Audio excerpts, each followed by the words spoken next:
Right. We all know that androgen deprivation therapy has some significant downstream effects. I mean, you've mentioned, David, the cardiovascular issues, the hot flashes, weight gain, metabolic loss of libido, syndromes, everything else absolutely. like that, mental changes. You know, one thing that is extremely important is the bone health. You know, not only on the institution of hormonal therapy, we know that it is associated with significant bone mineral density loss, but also, unfortunately, as that patient progresses, if he progresses to full-blown metastatic disease. You know, Steve, you have done a ton of work on this. Can you give us your thoughts about, you know, how we as the physicians that manage prostate cancer patients, how we need to be more engaged? What are our options out there for bone health management? Yeah, and so bone health is, as we mentioned, one of many side effects of ADT, and we can debate when and where to start ADT, but certainly as someone progresses, they will eventually get onto ADT. And so I think we need to be thinking about bone health, and I think we need to think about it from not just what drugs can I use, but from a holistic approach. And actually one of the things that's been shown well to preserve bone and bone density is exercise, and particularly impact exercise.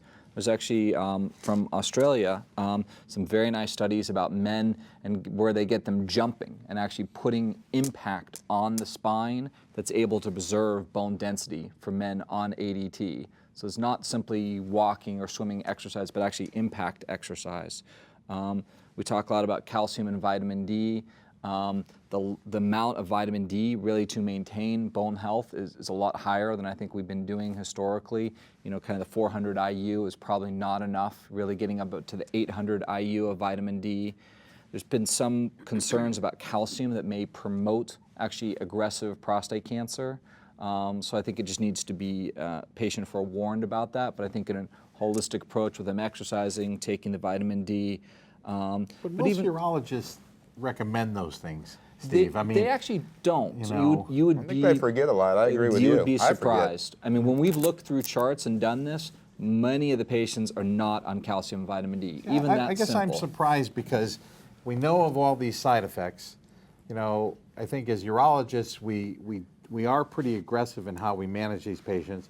You know, vitamin D, exercise, calcium, those are really pretty straightforward measures that, you know, are very simple to follow. Patients, at least in my experience, are reasonably compliant with that. You know, and I guess I'm surprised that you think most urologists out there don't recommend those things. I would agree. I would agree with Steve. I think you know, I think this has become a phenomena of the past 3 or 4 years. I think, historically speaking, the urology community has not recognized the impact of androgen deprivation therapy on bone. I think the past 3 years, obviously we've had a new drug, Xgeva or denosumab, whether it's Prolia for this space, approved over the past couple of years. And I think this has become... That's my point. I think because of these drugs that have come into this, the awareness among urologists has really, that has bumped the level up, that now, you know, I think at most we're teaching residents bone health. We're having specific, in our practice, we have a specific bone clinic where patients that are on ADT therapy come in.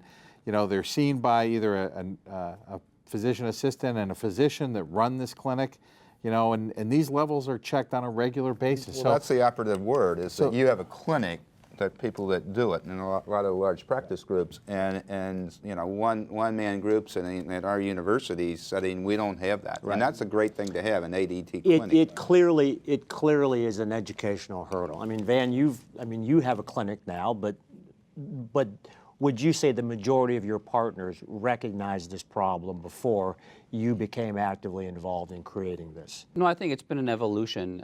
You know, as a lot of these therapies have come into the space, I think it's true that urologists in general in the past, the effects of ADT have been minimized or ignored. But now that we have actual therapies and we have good data to support that what we can do, whether it's holistic, whether it's vitamin D or calcium, there's other agents out there that we can give to promote bone health. The other important thing is whether you have an ADT clinic or however you manage this, because we've had a lot of new therapies come into this advanced prostate cancer sphere where patients now are living longer, we cannot forget or underestimate the effect of the bone, and we need to promote bone health for a longer period of time because our patients are going to live longer. And again, we do have an agent. So denosumab, which is a fully human monoclonal antibody, in the dose of 60 milligrams sub-Q every 6 months, has been approved by the FDA for patients with postmenopausal osteoporosis, for women on aromatase inhibitors, and on men who are getting start LHRH therapy. We like to give it the minute we institute LHRH therapy, just because we know the bone mineral density loss is significant the minute they start, and it's pretty significant over the first couple of years. In the first year, you have a significant decrease. And in fact, the decrease happens in the first year and continues thereafter. Right.